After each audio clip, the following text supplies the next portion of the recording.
Icarus Capital is a media and entertainment company focused on the growing comedy and comedy clubs markets. They operate live entertainment comedy clubs and are looking to consolidate the Canadian industry and drive growth internationally with both physical locations and with a digital media strategy. We've got CEO Eric Lapointe here to talk about Icarus's very serious growth plans. I'm Martin Gago with Market Radius Research. It's Tuesday, January the 28th.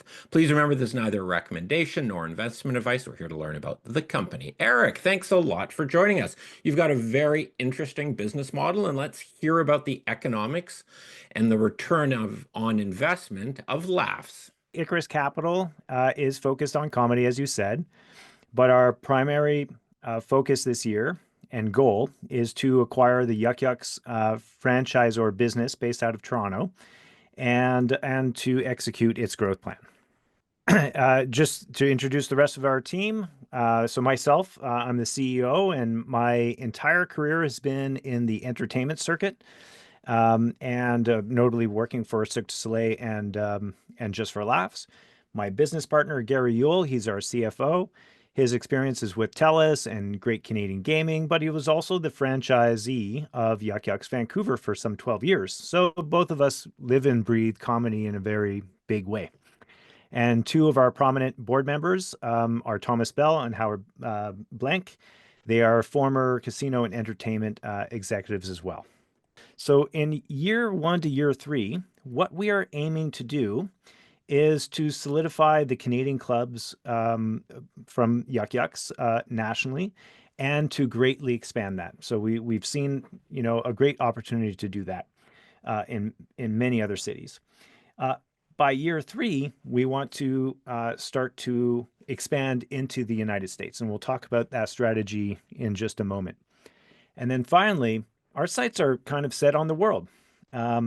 So year 5 and beyond, we have a vision of taking our company internationally, but this starts on day 1. So with a content platform and loyalty program that is going to focus on our existing patrons. We're focusing on 3 umbrella revenue streams. First of all, we are known, very well known for live shows, and that includes, food and beverage, ticketing and merchandising. But a lot of people don't know that Yuk Yuk's also runs an in-house talent agency called Funny Business Incorporated. So that is something else that we greatly want to enhance. And then finally, digital productions. Digital productions are going to be a big aspect of our growth, and we already have a license to create and produce content under the Yuk Yuk's Media banner. And finally, a lot of folks ask me why Yuk Yuk's in particular. Well, for those who are not familiar with the brand, especially if you're outside of Canada, Yuk Yuk's is a brand that will soon reach its 50th anniversary in 2026. And they have, it's a strong brand. It's got a rich legacy. It has basically a talent development machine that has helped expand or start the careers of the likes of Jim Carrey, Norm Macdonald, Howie Mandel, and Tom Green, to just name a few. And the extensive network right now is 11 comedy clubs across Canada, as well as all the pop-up clubs that are under the Yuk Yuk's on Tour banner. And finally, what really excites us the most is the resilience of the brand. Again, it's lasted almost 50 years, and we want to lead that into the next 50 years as well. It's probably important to differentiate, our current operations versus the ones we are looking to acquire. So the current operations right now for Icarus Capital is we are the owners of 2 of the franchises. So that is Yuk Yuk's Calgary and Yuk Yuk Surrey. We also produce comedy shows in theaters throughout British Columbia, Alberta, and soon beyond. And as I mentioned before, we are also have a license to run Yuk Yuk's Media, the new digital production arm of the company. Now, what we really want to acquire moving forward is to become the franchisor of the Yuk Yuk's company, and all, basically helping and assisting the franchisees across Canada. And of course, that also includes the numerous pop-up club opportunities as well. Eric, so Yuk Yuk's out of Toronto. They're the corporate global head office. Do they run any and own any comedy locations themselves, or are all of their locations they franchise out to others? Yeah, it's a great question. Yeah, so 100% all the clubs are franchisee owned. So Okay. the head office is essentially a brand and trademark company, first and All right. foremost. Yeah. And then the franchisees, I know you got to pay to buy a franchise license, and then they Yep. get a clip of the ticket sales and of beer and wine and chicken wing sales and so forth. Exactly. All right. Especially the chicken wings. All right. Yeah. All right. So, moving forward in terms of like how do we see the expansion for the live entertainment side of things? So, our growth strategy, in a nutshell, revolves around focusing on one of the strongest aspects of the company, which is the fact that it has a very strong circuit in the province of Ontario. There are 5 clubs throughout Southern Ontario, plus Ottawa as well. So there's 6 clubs in total, as well as all the Yuk Yuks on tour opportunities. So if you're a talent, there's a real incentive to sign on to the company because you're essentially guaranteed work all the time. And so when we looked at that strategy, we thought, it's important for us now to really greatly bring that to the rest of Canada and into the United States. So by year 3, Canada would look a little bit like this grid right here, where we would now have a hub or another circuit of comedy clubs in British Columbia, in Alberta, as well as in Eastern Canada. And as we venture into the United States, we will not forget this circuit strategy, and we will start with Washington State and New York State with 3 clubs in each. And that will be the way to, and again, super close to the Canadian border, because the most important aspect that we feel is that these circuits will have to basically integrate and overlap with one another so that we make it easier for the talent to travel and to work.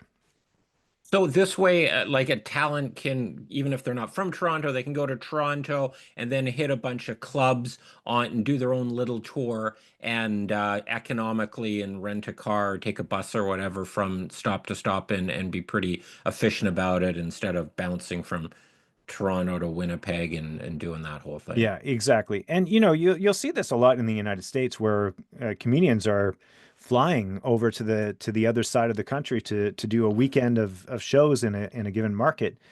And there's an advantage to that, but at the same time, there's also an advantage to lowering your travel costs and staying in a certain region for a given amount of time as well. And I guess that would, for the region, for let's say smaller markets, maybe one of the suburbs or smaller towns outside of Toronto, that then gives those towns better access to bigger name talent as what, since the talent's in town, then they can go there and just get more talent as Yes. well, as it's not such a burden to get out there. Yeah, exactly. And at the end of the day, that's kind of our strategy in a nutshell as well, is that is intertwining those 3 main revenue streams, right? Like the live talent, the talent agency, uh, or sorry, the live talent, and which is through the talent agency, the live shows, and the digital content. So the more work we're providing to the talent, the more it becomes enticing for them to work with us. Now, moving forward with our digital content strategy, and again, super simplified. Here we've got 3 main monetization streams. The first one is the one that everybody knows, is directly pitching to the broadcasters and streamers as well. But we want to we want to have kind of control over what we produce and how we produce it. So self-production in this new digital era is going to be a major play, because we can have cameras set up in many of our clubs, and we can also film in the theaters that we go to and whatnot. So we have a huge opportunity to film a great deal of content on our own for our own platforms as well. And then that leads to our final monetization stream, is to create our own content platform, which is essentially a loyalty program. And as I mentioned off the top, this is going to be a way for us to introduce the brand in foreign markets. But the main focus and main marketing focus is going to be where the clubs are, because it's all about, at the end of the day, it's all about bringing people back to the club and giving them incentives to do so. So, our main customers right now are the live club patrons, but we know that to reach, younger audiences, we need to go where they are, and that would be on social media or YouTube or other television opportunities, ultimately bringing them into our platform. But, one way or another, it's all about providing them incentive to come back to the club. And for the club patrons that have been with us, for a number of years, it's a way for them to extend their experience after the show is done. Could you elaborate on the loyalty program and how that sort of feeds into your digital strategy? I don't quite get that. Yeah.